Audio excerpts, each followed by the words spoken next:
kilos de viande, mais combien de tonnes de regrets? Chaque semaine, des images chocs volées dans les abattoirs, des rapports accablants sur les conditions de vie des animaux viennent nourrir nos consciences ou notre indifférence, plus probablement. Voyage dans nos modes de consommation, dans les usines et sur les routes de la viande avec nos invités, Émilie Fénoty, qui est journaliste, autrice de Carcasse, et Nicolas Trèche, qui est directeur de recherche à l'INRAE et à TSE.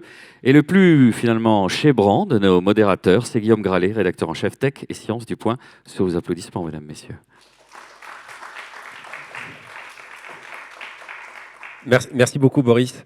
Et effectivement, là, on sort d'une discussion. Moi, ça m'a un peu interpellé parce que c'est quelque chose qu'on fait peut-être parfois sans s'en rendre compte, qu'on fait tous les jours, manger de la viande. Et ça a effectivement beaucoup de conséquences, des conséquences parfois invisibles. On va en parler tous ensemble avec pas mal de vos questions. J'en profite pour dire un tout petit mot à Béatrice qui m'a beaucoup aidé pour préparer la table ronde qui est au premier rang. Et avant, pour lancer ce débat, je voulais faire un petit quiz avec la salle, vous poser une question. Est-ce que vous avez une idée du nombre d'animaux terrestres, c'est Nicolas qui m'a donné la réponse tout à l'heure, que l'on tue chaque jour en France et dans le monde pour notre consommation en fait? 3 millions par jour en France et dans le monde c'est... En France c'est bon, hein, c'est ça hein, Nicolas? C'est ça, la réponse est correcte. 3 millions par jour, 1 milliard d'animaux sont tués dans les abattoirs, d'animaux terrestres par an en France, et à l'échelle mondiale, on est sur les animaux terrestres, on est sur les centaines de milliards. Et si on compte les animaux aquatiques, on est sur des centaines de milliards, voire des trilliards. Alors la deuxième idée reçue, en tout cas, où Nicolas a bien remis les points sur les i tout à l'heure, c'est que moi j'avais l'impression que ce nombre était plutôt en stagnation. Mais ce que tu disais, Nicolas, c'est que ça progresse beaucoup au niveau mondial. C'est ça, c'est au niveau français, comme dans beaucoup de pays développés, on est sur une stabilisation de la consommation de viande et donc d'animaux. Alors c'est compliqué, c'est un peu compliqué parce que ça augmente pour les poulets, ça baisse pour la viande rouge. Mais au niveau mondial, depuis des décennies, ça augmente de manière spectaculaire en fait. Alors ce qu'on va essayer cet après-midi, si vous voulez bien, c'est on va aussi ouvrir j'allais pas dire pas des portes d'espoir, mais on va quand même essayer de donner des recommandations pour essayer d'avoir améliorer peut-être la situation des animaux. On va beaucoup en parler, mais on va commencer un peu par l'état des lieux, et l'état des lieux, on va le faire avec vous, Émilie, grâce à ce super livre qui est en vente, qu'Émilie va dédicacer tout à l'heure, qui s'appelle Carcasse. Et je voulais que tu nous racontes un tout petit peu les coulisses de ce livre, à travers tous les reportages que tu as effectués. Oui, alors il faut savoir qu'au niveau européen, il y a 1,6 milliard d'animaux qui sont transportés à l'intérieur de l'Europe et à l'extérieur de l'Europe chaque année. Donc on sait souvent en fait on pense savoir où naissent, où sont élevés, où sont abattus les animaux, mais en fait ils voyagent énormément pendant leur vie. Donc on peut avoir des montbéliardes, des vaches montbéliardes qui vont se retrouver par exemple transportées jusqu'au sud de l'Espagne pour être engraissées et ensuite potentiellement prendre un bateau pendant des jours et des jours pour arriver de l'autre côté de la Méditerranée et là être abattues. Ce qui fait qu'il y a un énorme commerce, en fait, on appelle ça l'exportation d'animaux vivants et que ça a de réelles conséquences en fait sur le bien-être animal de nos animaux européens, qui est censé quand même être regardé préservé par la législation européenne. Donc ce que j'ai fait moi dans Carcasse, c'est que j'ai enquêté auprès des associations qui luttent pour la défense du bien-être animal sur ces questions-là et qui enquêtent spécifiquement sur le transport de nos animaux d'élevage, et qui ont montré et qui continuent de montrer qu'en fait, il y a une vraie lacune dans le respect de la législation européenne et qu'il y a une vraie souffrance animale qui est présente pendant les heures de transport. On parle parfois de milliers de kilomètres. Alors, les animaux peuvent être transportés de la France vers les Pays-Bas, mais ils peuvent aussi être transportés du centre de l'Europe vers au-delà des frontières européennes. Et là, on n'a plus du tout de regard et souvent, les conditions sont encore pires. Voilà. Oui, et donc, il y a la chaleur, on va en parler, peut-être la soif, la faim, mais il y a aussi les heures de transport. Et ça, selon les animaux, il y a différentes réglementations qui s'appliquent. Oui, alors on a différents types de réglementations selon les animaux. Un des cas qui est assez parlant et qu'on a étudié pendant l'enquête, c'est celui des veaux irlandais.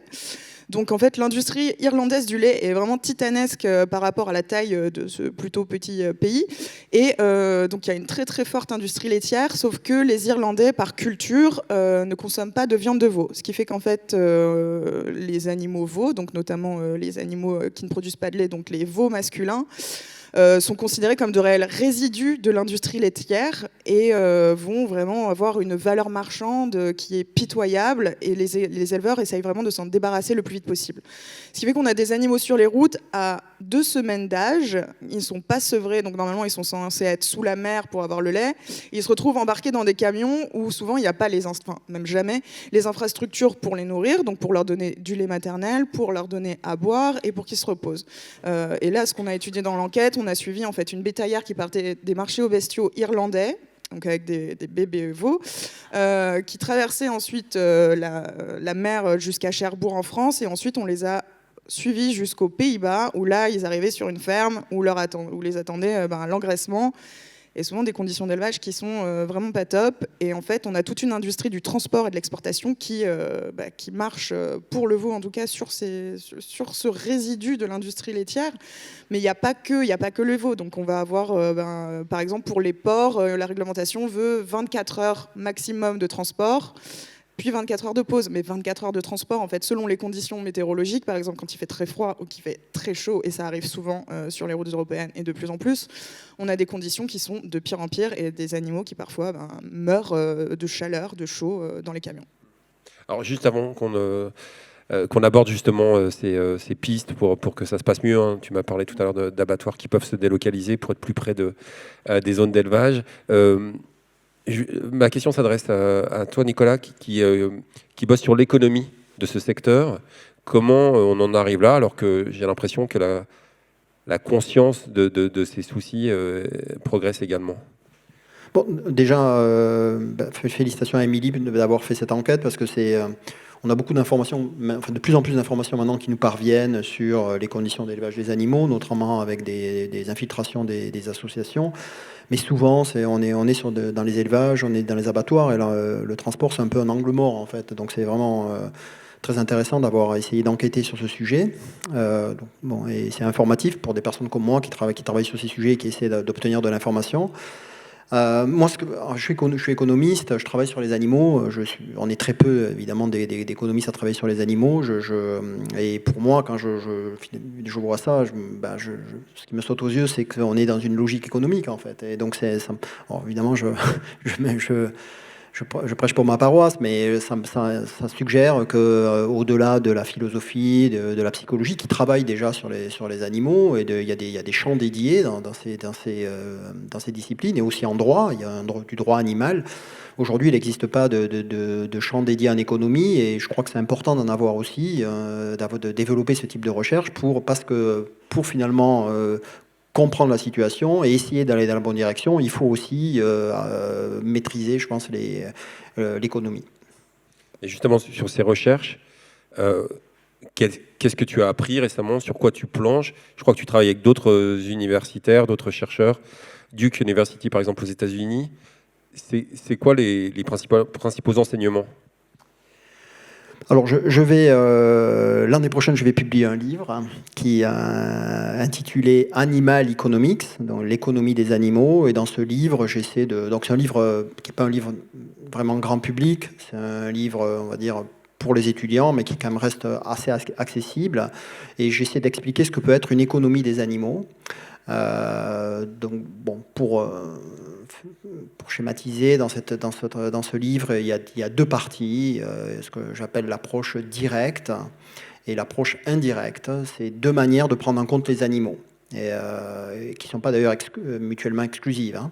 Donc l'approche directe, c'est l'approche où on va considérer que les animaux ont une valeur intrinsèque. Ils ont une valeur morale. Et donc, si un animal souffre, c'est une mauvaise chose et ça doit être pris en compte, indépendamment des humains. Et donc ça, là, je m'inscris dans ce qui a été écrit en philosophie, mais qui n'est pas du tout ce qu'on fait habituellement en économie, parce qu'en économie, on a une approche anthropocentrée où on ne regarde uniquement le bien-être humain, on ne regarde pas le bien-être animal. Et donc, même si ça paraît évident de s'intéresser à la souffrance des animaux et de considérer que ça a une valeur morale, enfin, ça a un impact moral, c'est pas quelque chose qu'on fait habituellement en économie. Donc, j'explique ce que peut être l'économie du bien-être animal avec cet angle de l'approche directe. Et d'autre part, il y a aussi une partie sur l'approche indirecte, où là, on considère que c'est le bien-être humain qui compte, mais on s'intéresse à la prise en compte par les humains des animaux. Donc c'est pour ça que c'est indirect. Et donc là, on est plus sur un champ d'économie comportementale, où on va essayer de comprendre ce qui se passe dans la tête des humains quand ils regardent les animaux, quand ils pensent aux animaux, quand ils ne pensent pas aux animaux, et pourquoi c'est si complexe. Et donc je vais me fonder sur la littérature en économie, et aussi en psychologie, en sociologie, pour essayer d'avancer sur ce sujet. Parfait. Alors il y a une question aussi qui m'interpelle, et c'est est-ce qu'il y a est-ce que des animaux souffrent plus que d'autres Non, mais je crois qu'il y a un champ de recherche en fait là-dessus. Allez-y Nicolas, peut-être.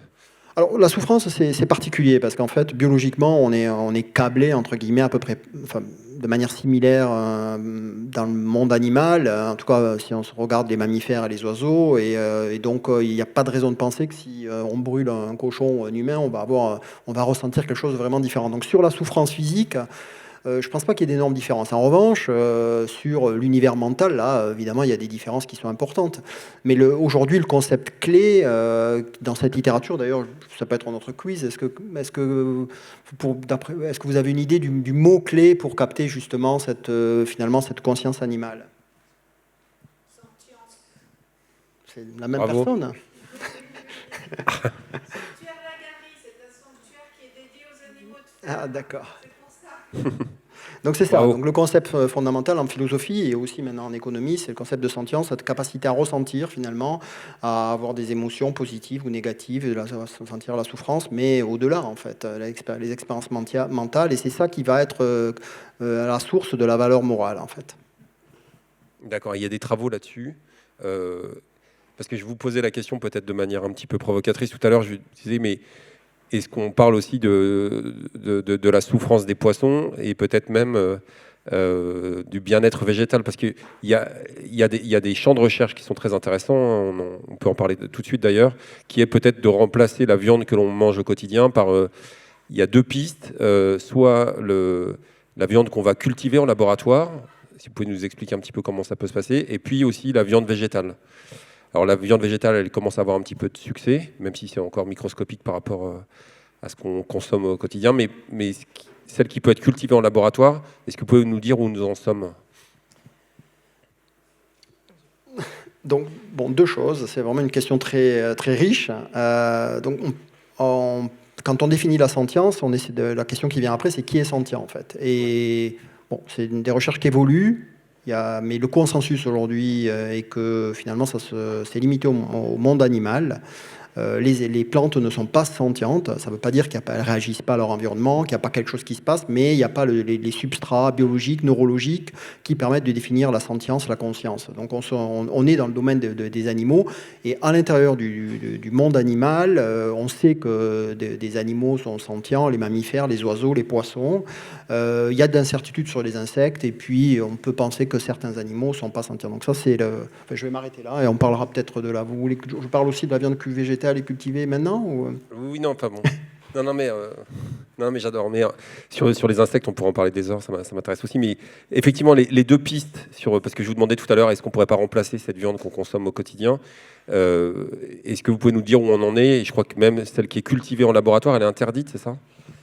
Donc, il y a des pistes pour aller dans la bonne direction, et une des pistes, c'est les innovations finalement. Historiquement, on a souvent remplacé les animaux. On a remplacé l'huile de baleine par les énergies fossiles, on a remplacé les charrettes avec des chevaux ou les charrues avec des bœufs par des tracteurs et des voitures. On a remplacé les habits à partir de produits animaux par des habits en synthétique. Donc historiquement, on a libéré entre guillemets les animaux avec les innovations. Donc a priori, il n'y a pas de raison d'exclure que la même chose pourrait arriver dans le domaine de la nourriture. Donc aujourd'hui, il y a deux types d'innovations qui sont, ça a du sens de les séparer parce que c'est vraiment des technologies très différentes. C'est la viande végétale, donc on produit de la viande à partir de végétaux. Donc il y a une entreprise, par exemple, une marque qui est assez connue en France, qui s'appelle La Vie et qui fait plutôt des produits intéressants. Je ne sais pas si... C'est du jambon à partir de radis, c'est ça, non? Voilà, je crois que c'est à partir de radis et puis d'autres types de produits. Il paraît que c'est super bon, m'a dit Nicolas. Enfin, je vous le dis si vous voulez goûter. Et donc ça, c'est une direction. Et puis il y a ensuite l'idée de travailler à partir de produits animaux, qu'on va soit faire fermenter, soit sinon cultiver dans le laboratoire. Donc on parle parfois de viande cultivée. Vous avez un schéma ici qui explique le processus. Donc l'idée, c'est qu'on fait une biopsie sur un animal, on prend une cellule, on la cultive et on va produire de la viande, entre guillemets, à partir de ces cellules. Donc là, il n'y a pas de sentience, il n'y a pas de souffrance animale, de manière quasiment sûre. C'est une technologie qui est aujourd'hui en train d'être développée. Et évidemment, elle va passer par les procédures classiques de sécurité pour savoir si elles peuvent être mises dans le marché. Donc aujourd'hui, c'est autorisé dans un seul pays dans le monde. Ça peut être un quiz.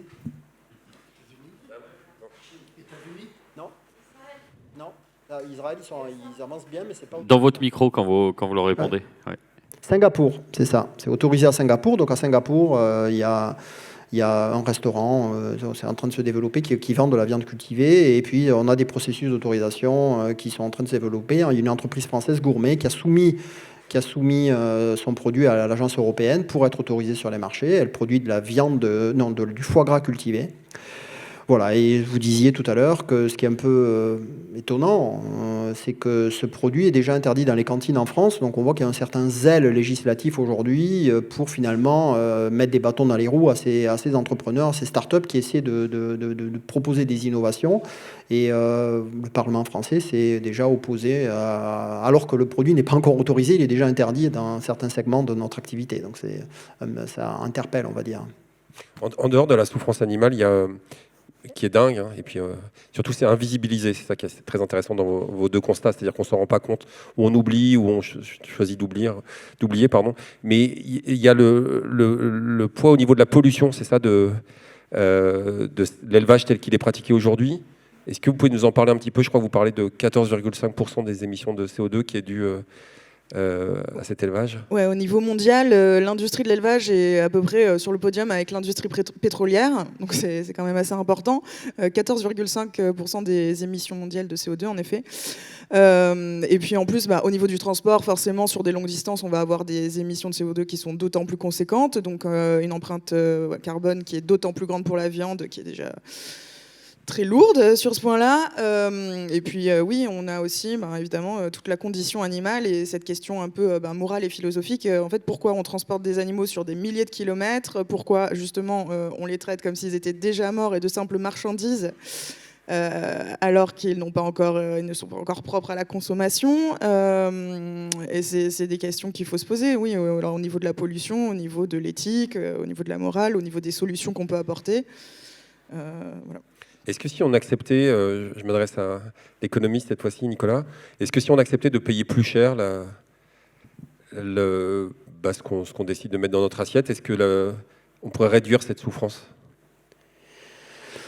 Oui, j'ai envie de dire oui. En fait, j'ai tendance à séparer la qualité de la quantité. En fait, la qualité des vies animales, donc c'est vraiment le thème du bien-être animal, et la quantité des vies animales, c'est le nombre d'animaux qu'on consomme. En fait, et je pense qu'il y a un problème aux deux niveaux qui est bien illustré, je pense, par ton travail, Émilie. C'est qu'il y a à la fois un problème de qualité de bien-être animal. Quand on transporte ces animaux, ils vont beaucoup souffrir. Et en même temps, il y a aussi un problème de quantité. Les deux sont liés en fait. On consomme de plus en plus d'animaux. Et donc, du coup, on génère une somme de souffrance qui est très importante. Et on a différents outils possibles pour revenir à la question autour de la fiscalité. On peut jouer sur des normes. On va mettre en place des normes pour produire sous certaines conditions qui garantissent un certain niveau minimal de bien-être animal, à la fois dans les élevages, dans les abattoirs et aussi dans les transports. Tu pourras parler peut-être de ces règles. Et puis il y a la question de la surveillance aussi, du respect de ces règles. Donc là, on est plutôt sur la qualité, le bien-être. Et en même temps, il y a la question de la quantité. Et donc là, il y a des outils dédiés, typiquement la fiscalité, qui va faire qu'on va, si on taxe la viande ou si on subventionne par exemple les légumineuses, on va changer nos régimes alimentaires et on va changer la quantité des produits qu'on consomme par les incitations fiscales. Avant d'aller un peu vers les solutions, peut-être comment mieux respecter, encourager peut-être un autre mode de vie. Alors on ne voulait pas totalement plomber l'ambiance, mais il y avait aussi les conditions dans lesquelles ces animaux sont tués. Est-ce que, à travers ton enquête, Émilie, tu as découvert des choses et je crois que ça reste en dehors, effectivement, des vidéos dont parlait Boris tout à l'heure, qui permettent d'en savoir beaucoup plus. On a relativement peu d'infos là-dessus aussi. On a de plus en plus d'informations grâce au travail d'infiltration et de documentation des associations. Donc là, la question, l'opinion publique s'en empare de plus en plus. Mais en effet, par exemple, la fermeture des abattoirs municipaux, ça devient un vrai problème, notamment au niveau du transport, parce que les animaux sont transportés de plus en plus longtemps pour aller à l'abattoir. Et là, à l'heure actuelle, au niveau européen, le temps de transport jusqu'à l'abattoir n'est pas encore réglementé. Donc il y a une nouvelle législation qui est en cours d'adoption, qui devrait venir remplacer celle de 2005, et qui veut que le temps de transport jusqu'à l'abattoir soit de maximum 9 heures, alors qu'à l'heure actuelle, en fait, un animal peut très bien voyager, si on veut, pendant 50 heures dans un camion entassé, pour aller à l'abattoir. Voilà. Il y a quand même juste pour revenir sur le transport, il y a quand même des différences de réglementation entre les cochons, par exemple, les veaux, c'est ça ? Alors, pas pour l'abattoir. Pas pour l'abattoir, mais sur la durée de transport. Ouais, sur la durée de transport, en effet, selon les différents animaux, j'en parlais tout à l'heure, 24 heures pour les porcs, pour les veaux, c'est 19 heures maximum avec 1 heure de pause, et ensuite ils doivent être déchargés. Et en fait, là, on s'est aperçu durant l'enquête que déjà, il y a vraiment une sorte de flottement dans l'application de la législation européenne actuelle, mais qu'en plus, elle n'est pas suffisante pour garantir le bien-être des animaux. Donc, on a des animaux qui voyagent parfois, qui sont blessés, qui sont malades. Or, la législation présente interdit le transport d'animaux qui ne sont pas aptes à voyager. Et pour le cas des animaux non sevrés, donc qui sont très jeunes, en fait, les associations de défense du bien-être animal demandent que les animaux ne puissent pas être exportés avant 5 semaines, par exemple. Mais ce qui représente en fait une perte économique pour les éleveurs qu'ils ne sont pas prêts à avoir, quoi. D'accord. Et un petit mot aussi sur ce qui se passe en dehors de France et d'Europe. En Chine, je crois qu'il y a des élevages et des conditions abattoirs qui sont encore plus durs, quoi, c'est ça? Oui, comme l'a dit Nicolas, la demande de viande augmente de façon exponentielle avec le niveau de richesse aussi global. Ce qui fait qu'en Chine, là, en 2022, en fait, on a carrément vu sortir de terre un immeuble de 26 étages pour la production de porc. Donc voilà, pour répondre à la demande locale de viande de porc. Donc en fait, on a des animaux qui sont élevés, qui naissent, qui grandissent et qui sont tués au même endroit, mais dans un immeuble de 26 étages de béton qui ne verront jamais la lumière du soleil. Et bon, là, on arrive à un paroxysme en termes de mal-être et d'industrialisation du marché de la viande. Alors, on va peut-être en parler avec les questions de la salle tout à l'heure, mais vos recommandations à vous, en dehors d'une fiscalité qui encourage peut-être un autre mode de production et de consommation, c'est tout simplement, à vous, Nicolas, c'est consommer moins de viande, c'est ça ou... Ouais, j'aurais 2 recommandations. Donc c'est d'abord la question de la quantité. Je pense qu'on consomme trop de viande. C'est vrai pour des raisons sanitaires, pour des raisons environnementales, tu l'as évoqué. Et donc je crois que là où on peut agir le plus efficacement, c'est en en réduisant un petit peu cette consommation. Et puis, C'est ce que vous aviez fait à travers une initiative il y a quelques années avec le lundi vert, ça? oui, c'est ça. En 2019, avec Laurent Bègue, on avait lancé une initiative, le lundi vert, pour inciter les gens à manger végétarien le lundi. Donc c'est un petit pas, mais les gens aiment la viande, ils veulent continuer à manger de la viande. Donc l'idée, c'est qu'on peut avancer que par petits pas. Il faut tout mobiliser, les canaux d'information. Ça, c'était un nudge. Mais aussi, bon, on peut jouer sur les outils fiscaux, subventionner les produits plus vertueux, peut-être taxer les produits les moins vertueux. Donc ça, c'est une palette d'instruments qui touche la demande. Et puis en même temps, parce que c'est très compliqué finalement de faire bouger la demande ou l'offre, qui est captée par finalement les intérêts des producteurs, mon souhait serait vraiment d'avoir une politique qui encourage les innovations, parce que travailler en économie, on sait qu'au final, sur le long terme, ce qui va changer le monde et ce qui va nous permettre d'aller dans la bonne direction, c'est d'avoir des innovations adaptées. Et, comme je le disais tout à l'heure, et donc il faut avoir une politique, et c'est bon pour l'économie aussi, où on va encourager nos talents, nos startups à créer des produits qui vont être vertueux pour l'environnement au niveau moral. Et je pense que c'est vraiment là-dessus que c'est le point sur lequel j'insisterai aujourd'hui, et qui n'est pas, malheureusement, pas toujours suivi par nos décideurs politiques. Et en dehors de la vie, on peut citer aussi une autre start-up qui a été rebaptisée, qui s'appelle Happyvore. C'était les nouveaux fermiers avant, c'est ça? Oui, d'ailleurs, ce débat autour des appellations est assez symptomatique finalement. C'est qu'on a un secteur en place qui finalement va essayer de faire du lobbying pour mettre des bâtons dans les roues à nos innovateurs. Mais je pense que tout le monde ne le sait pas, enfin, en tout cas je l'ai appris, c'est qu'on a interdit aux nouveaux fermiers de s'appeler les nouveaux fermiers, c'est ça? C'est ça, oui. Et donc, bon, il y a des débats peut-être sur est-ce qu'on autorise les produits végétaux à s'appeler steaks, saucisses, etc. Bon, et là aussi, finalement, on va rendre parfois la tâche plus difficile à ces produits pour finalement rentrer sur les marchés et être compris par les consommateurs. Et je trouve ça, finalement, pour moi, c'est un peu dommage de voir de telles manœuvres politiques. En tout cas, au niveau du goût, Happyvore, c'est pas mal du tout. Après, je sais pas quel est le vrai goût. Mais Émilie, toi, tes conseils, c'est de dire... Peut-être qu'on a aussi perdu le contact avec l'animal. Tu regardes avec un peu de nostalgie la période de nos parents, nos grands-parents, nos arrière-grands-parents, où il y avait une meilleure relation avec l'animal, c'est ça? Oui, enfin, moi je suis un pur produit de mon époque. Hein. J'ai connu que le poulet en barquette, acheté au supermarché. Et j'ai été au contact de très peu d'animaux de ferme dans mon enfance. Et en fait, en effet, on perd quand même ce contact avec ce qui est la vie de l'animal, avec ce qui est sa mort aussi. Et on n'a plus du tout conscience de ce qu'on consomme quand on consomme de la viande. Et en fait, ouais, il y a peut-être un besoin... Alors, c'est une étape compliquée, hein, mais pour prendre conscience et pour changer nos modes de consommation, il faut aussi accepter d'ouvrir les yeux. Et bon, c'est ce que j'essaye de faire dans le livre, sans que ce soit non plus trop désagréable pour le lecteur, enfin j'espère. Mais il y a quand même aussi se confronter à la réalité des faits pour avoir un déclic. Et ça, c'est aussi quelque chose qu'on retrouve beaucoup dans les histoires des membres des associations, de ceux qui militent vraiment jour après jour pour le bien-être animal. C'est cet effet de déclic, de choc, quelque part, en fait, une expérience qui va changer leur regard et ils vont plus pouvoir tourner la tête. Et je pense qu'on n'a encore pas très envie de s'y confronter, mais je pense que c'est nécessaire. C'est vraiment nécessaire pour qu'on change nos modes de consommation. C'est vrai que tout à l'heure, Romain, il racontait...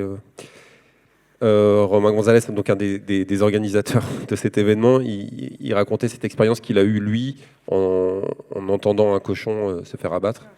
Et c'est vrai que ça laisse pas indifférent du tout. Et peut-être on peut ouvrir un peu les questions à la salle avec Boris. Oui, alors tout d'abord, on a quand même une petite vidéo on a fait réagir les étudiants, qu'on a fait sur d'autres tables, donc on va la regarder et ensuite ce sera à vous de prendre le micro pour poser vos questions. Je suis sûr qu'il y en aura, on regarde ensemble. Je pense que notre alimentation va effectivement beaucoup évoluer. Les protéines alternatives vont être beaucoup plus répandues. Donc je pense notamment à les insectes déjà d'un côté, et puis aussi la viande cultivée au laboratoire. Mais aussi on verra un retour des productions locales et saisonnières pour limiter notre empreinte carbone. Et peut-être aussi que les algues vont se répandre et devenir un ingrédient de base dans notre alimentation. Je pense qu'en raison du changement climatique, il faut surtout se poser la question de qu'est-ce que l'on ne mangera pas demain. Et je pense notamment à la consommation de viande qui est très productrice de gaz à effet de serre. Et donc j'espère que pour notre prochaine génération, nous ne mangerons plus autant de viande qu'actuellement et que nous baserons notre alimentation sur des circuits courts, des circuits locaux pour avoir une alimentation qui soit en accord avec les enjeux du développement durable. Concrètement, je suis végétarienne, ce qui participe pas mal à une vie, à un quotidien responsable. J'essaie de limiter au maximum mes déplacements, notamment en voiture. Je privilégie toujours les transports. Puis j'essaye aussi de consommer local et de préférence bio, non seulement pour soutenir les producteurs locaux, mais aussi pour avoir une consommation plus responsable sur ce point. Bonjour, je pense qu'on mangera demain des insectes et plus de produits à base de plantes parce que on va épuiser nos ressources au niveau protéines animales et voilà. Et on peut les remercier pour ces témoignages. On voit c'est des préoccupations qui sont que vous avez évoquées, donc on voit c'est des pistes. Peut-être la piste de l'algue est un peu moins courante. On sait ça, si les algues Nicolas, non, sont des alternatives intéressantes en termes de... Alors déjà, c'est intéressant parce que je pense qu'il y a un effet générationnel aussi, et il y a un effet de genre. Hein. On voit, beaucoup d'études montrent que les femmes en général et les jeunes en général, les personnes éduquées en général sont beaucoup plus sensibles à ces sujets, ont déjà entendu parler de la viande cultivée, sont sensibles à la souffrance animale, etc. Donc peut-être c'est pas tout à fait représentatif. Ce public mais ça donne de l'espoir quand même. Mais ça donne de l'espoir. Effectivement, surtout quand on connaît la résilience des habitudes alimentaires, ce qu'on mange jeune, ce à quoi on est exposé quand on est jeune, souvent ça reste pour toute notre vie. Donc c'est très important effectivement de sensibiliser les jeunes et jusqu'aux plus petits. Donc c'est plutôt encourageant effectivement de voir d'entendre ces commentaires. Sur ce qui a été dit, sur les insectes, je suis un peu sceptique. Je connais pas bien le sujet. Je pense que pour l'instant, il n'y a pas en tout cas dans les pays développés, il n'y a pas une demande pour la nourriture d'insectes, en tout cas une demande humaine. En revanche, il y a une demande, les insectes sont utilisés dans la production de viande animale, sont donnés aux animaux. Donc je ne pense pas que ce soit une piste très encourageante et je comprends que les startups qui sont lancées là-dedans ne marchent pas trop. Voilà, mais je ne suis pas un grand expert du sujet. Allez, je suis sûr que ça va vous faire agir. On va prendre les questions du public. N'hésitez pas à lever la main quand on vous voit pour vous tendre un micro. Madame, devant. Bon, on va vous donner un micro. Ah non, il faut... Attends, vous pouvez donner un micro ?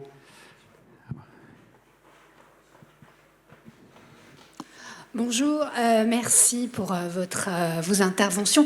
Moi, j'ai une question pour tous les deux, puisque vous évoquez deux pistes. Alors, je ne sais pas si ce sont deux idées que vous défendez, mais d'un côté, donc, vous suggérez pour limiter la durée de transport de construire ou du moins d'avoir de nouveaux abattoirs qui seraient plus près du consommateur. Et vous, l'introduction d'une fiscalité, mais plutôt une fiscalité punitive pour les produits qui génèrent une émission de CO2 plus forte. Mais dans tout ça, finalement, est-ce que vous ne pénalisez pas les consommateurs qui ont un faible pouvoir d'achat ? Puisque ceux qui malheureusement vont vers ce type de produit, c'est des personnes qui n'ont pas les moyens. Comment on fait ?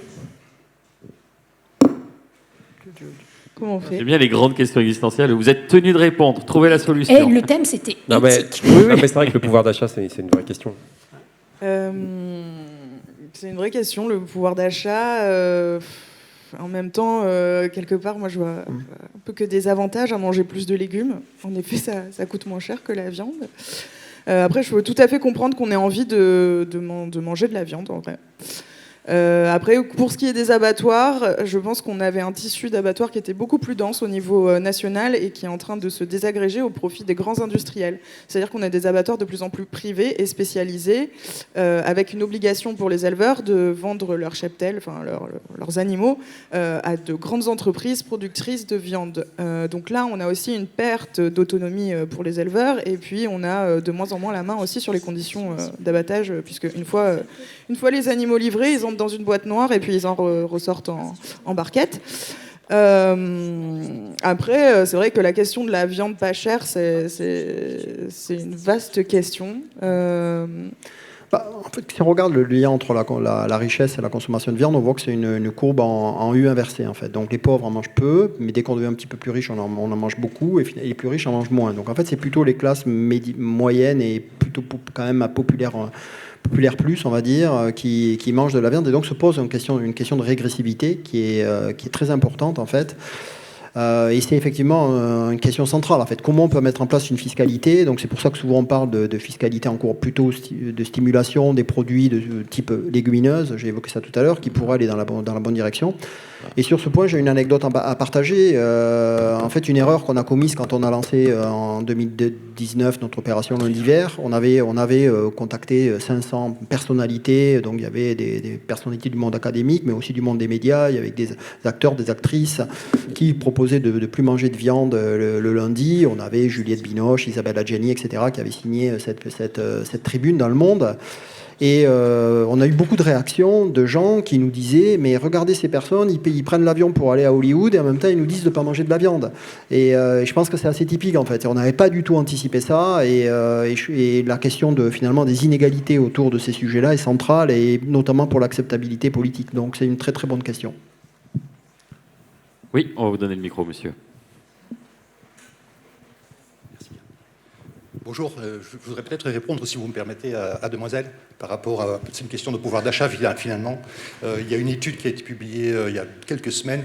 C'était coordonné par des chercheurs à Singapour, c'était après les larges échelles au niveau mondial, qui a démontré qu'en fait, que la consommation, l'alimentation végétale coûte 20% de moins qu'une alimentation carnée. Donc là, c'est vraiment à grande échelle, ce serait intéressant de trouver les chiffres. C'est assez scientifique comme approche. Par contre, j'ai une question.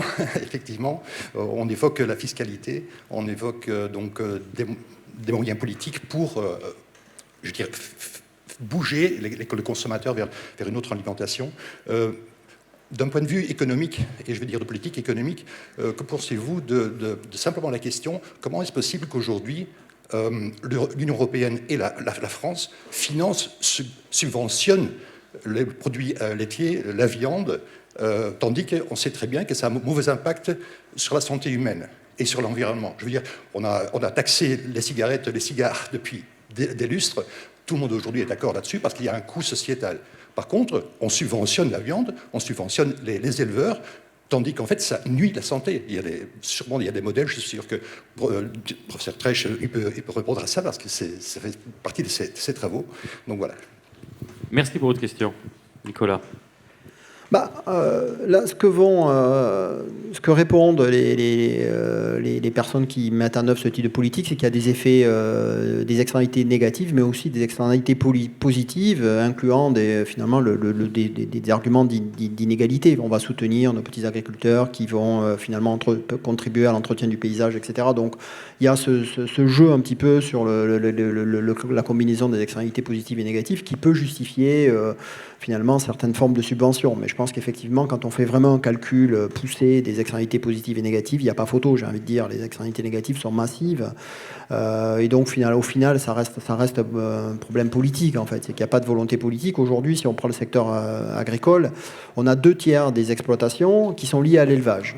Soit parce qu'elles produisent des animaux, soit parce qu'elles produisent des aliments pour les animaux. Donc quand vous avez un secteur où 2/3 des personnes sont liées à un type de consommation alimentaire et que ce secteur a un poids politique quand même significatif, on comprend bien que ça va être très compliqué de faire bouger les choses parce que il n'y a pas de volonté politique pour changer et aller vers une consommation, on va dire, plus végétale. Donc c'est au final, je pense que c'est une évidence ce que je dis, mais c'est qu'il n'y a pas de volonté politique. Et d'autre part, encore une fois, la viande c'est bon, les gens ont envie d'en manger, ils ont envie d'en manger sans trop se sentir coupables, et donc ils sont plutôt réceptifs à des messages positifs. Ils n'ont pas envie ce qu'on fait aujourd'hui, ils n'ont pas envie d'entendre que la viande c'est mauvais, ça pollue. Mais donc au final, on est bloqué dans ce système, et c'est effectivement très très compliqué d'avancer. Je voulais juste compléter. On a vu effectivement que la viande végétale coûtera peut-être moins cher, donc c'est plutôt une bonne nouvelle. Est-ce que la viande en laboratoire, on a déjà des idées du coût Pour l'instant, d'abord, on n'a pas une idée précise parce que pour l'instant, seules les startups produisent cette viande et veulent pas trop communiquer. Et évidemment, elles ont un intérêt à donner des informations encourageantes. Pour l'instant, je pense que ça coûte très cher. Donc, c'est pas du tout clair qu'à terme, on arrive à produire de la viande de manière compétitive, mais ça vaut le coup d'essayer, je pense. Merci. Est-ce qu'on a une dernière question ? Oui, on va vous donner le micro.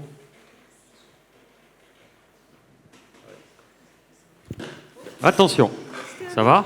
Ça va, jeune homme ? Ça va ? On a oublié de vous dire que les marches étaient inégales. Donc là, on s'en est rendu compte. On aurait peut-être pu vous le dire avant. Ça va ? Vous n'êtes pas fait mal ? Oui, moi, ce que je voudrais dire, c'est pour revenir à ce que vous dites, Monsieur Treich. Il ne faut pas oublier un truc, c'est que 8 animaux sur 10 que l'on consomme actuellement en France proviennent de l'élevage industriel. Ça, c'est quand même une notion qu'il ne faut pas oublier. C'est-à-dire que les publicités mensongères où on voit les petits animaux qui gambadent dans l'herbe, les petits cochons roses, super mimi, nanana, les poules, les lapins, les canards et compagnie, ils proviennent tous de bâtiments où ils sont entassés. Même l'élevage bio, vous prenez des poules pondeuses en élevage bio, elles ont accès à l'extérieur 4 heures par jour, c'est tout. Tout le reste du temps, elles sont à 3000 voire 6000 dans des bâtiments et on laisse la lumière allumée toute la nuit pour favoriser encore la ponte. Donc je veux dire, on est arrivé dans un c'est de l'industrialisation qui devient tellement massive que de toute façon, c'est pas bon pour la santé des consommateurs, c'est pas bon pour l'environnement, on le sait. Ceux qui échappent un peu à ça, c'est les élevages de vaches, ce qu'on dit, à viande. Donc eux, effectivement, les mères vivent avec les petits, sont pas séparés. Jusqu'à 6 mois, les petits restent avec les mères dans les pâturages et ils sont séparés qu'à 6 mois pour partir à l'engraissement, souvent en Italie ou en Espagne, et après retourner pour être abattu. Enfin voilà, je vais pas refaire ce que Émilie a très bien fait, mais ce que je veux dire par là, c'est qu'il faut quand même être conscient. Voilà, il y a une histoire de conscience. Moi, je peux vous dire, j'ai été visiter toutes sortes d'élevages. J'ai vu des élevages intensifs, des élevages extensifs. J'ai été dans un abattoir. J'ai pas fait les transports. Ça, j'ai pas suivi. Mais de ce que j'ai vu, je vais vous dire. Moi, j'encourage tout le monde. On est un sanctuaire, on n'est pas loin, on a 3/4 d'heure d'ici. Venez nous voir, on a 120 animaux issus de l'élevage. Venez voir nos animaux, venez vous connecter avec eux. C'est eux qui vont vous dire ce qui se passe et comment ils sont. Vous verrez à quel point ce sont des animaux extraordinaires. On est avec eux depuis 5 ans, ils sont tous issus d'élevage. Des saisies, des divagations sur la voie publique, enfin bref, on travaille avec la DDPP, le procureur de Toulouse, enfin on travaille avec plein de monde. Et je peux vous dire que beaucoup de gens qui sont venus chez nous sont tellement étonnés et n'en reviennent pas à quel point ces animaux sont d'une intelligence, d'une sensibilité. On est pareil. On est pareil. On a juste un lobe préfrontal un petit peu plus développé. Mais voilà. Moi, Donc c'était votre témoignage. C'était plus un témoignage qu'une question, oui, monsieur. Vous voilà. demandez, non, mais ce que je veux dire, c'est ne pas oublier que 8 animaux sur 10 proviennent de l'élevage industriel en France. Donc c'est des conditions absolument innommables. Merci pour votre témoignage. Qui souhaite réagir? Ça vient vous conforter dans l'enquête que vous avez menée. Une dernière question encore. Une dernière question? Merci. Donc une question en fait très simple. Effectivement, donc la viande est devenue un produit de consommation extrêmement important. Quel est le pourcentage de cette viande qui est produite qui finit finalement à la poubelle, tout simplement? Une question très très simple parce que je rejoins un petit peu ce que disait Madame. Maintenant, on arrive dans les étalages de supermarchés. Qu'est-ce qu'on prend? On prend une barquette avec un sac caché dedans. On n'imagine plus qu'est-ce qui se passe en amont. On ne voit plus quel est l'animal.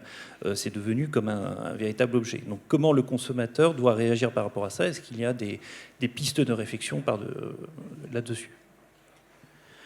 Alors le gaspillage est un problème très important. Je n'ai pas les chiffres, mais il y a une étude qui est sortie hier sur les États-Unis. Donc là, qui disait que chaque année, aux États-Unis, il y a 500 millions de poulets qui sont élevés et qui n'arrivent pas jusqu'à nos assiettes. Donc les conditions d'élevage sont tellement difficiles qu'en fait, ils meurent dans les élevages. Donc il y a effectivement le gaspillage après achat et consommation, mais il y a aussi ce qui se passe avant et tout ce qu'on produit et qui n'arrive même pas à nos assiettes. Je ne sais pas si tu as des données sur le gaspillage. Pas sur le gaspillage, mais sur en effet les animaux qui meurent avant de pouvoir arriver aux assiettes. C'est notamment vraiment le cas pour le poulet, qui est considéré comme l'animal d'élevage peut-être le plus fragile. Et en fait, même pendant le transport, en fait, c'est le seul animal pour lequel une marge de décès est autorisée donc, dans les camions. La marge est de 2%. Donc s'il y a 2%, moins de 2% ou 2% d'animaux morts dans un camion transportant des poulets, on considère que ça n'est pas grave. Il y a beaucoup de poulets en fait, qui meurent de stress. Ce sont des animaux qui subissent énormément de stress, notamment pendant le transport. Ou alors ils meurent de froid. Donc on retrouve souvent par froid de température des poulets congelés à l'arrière des camions de transport et l'industrie considère que c'est normal. On va terminer sur cette note très positive. Merci encore à nos invités. On peut les applaudir. On rappelle que... Merci. Voilà, le livre est dédicace qu'Émilie dédicace le livre. Là-haut, à l'accueil, il y aura la dédicace du livre d'Émilie dans quelques instants. Et de la même façon, à l'accueil, vous pourrez participer à un escape game. Il y a un quiz, il y a de la réalité virtuelle et vous pouvez aussi travailler sur un tube musical pour vous, accompagné par l'IA. Cette 13e édition s'achève. Oui, Guillaume, je le vois à votre sourire. Merci à nos invités, merci à vous, cher public, de nous avoir suivis, à la fois sur les sites de Sciences Po pour la première fois et sur les sites de TSE. Merci d'avoir été aussi nombreux et nombreuses à nous suivre en streaming. Merci aux équipes du Journal Le Point pour leur implication. Merci à la région Occitanie. Merci aux partenaires qui contribuent au succès de cet événement année après année. Merci aux équipes techniques qui ont fait montre d'un grand professionnalisme sur ce nouveau site de TSE. Je vous donne rendez-vous l'année prochaine et d'ici là, portez-vous mieux. Merci à toi, Boris. Merci à vous.